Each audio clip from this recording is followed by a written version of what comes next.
10 को टी चाहिएको न के हो होइन खास के कुरा हो के भयो भन्नु न म हेर्छु नि यो अड्केको सेल भान्दैन हो फेरि के खोल्नु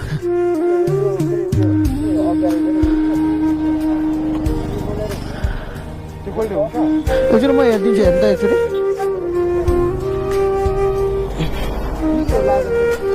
हो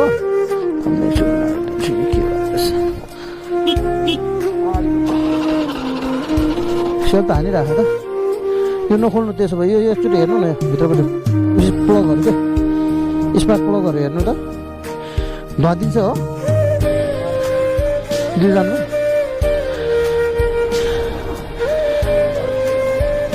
अनि ठिक छ हेर्छु न अहिले के छ र